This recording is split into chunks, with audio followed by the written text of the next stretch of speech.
Thank you for tuning in sa live ni Miss Gina Alonso.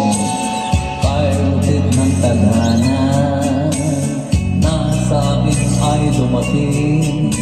Hindi ko niya akala ako ay iibig sa'yo.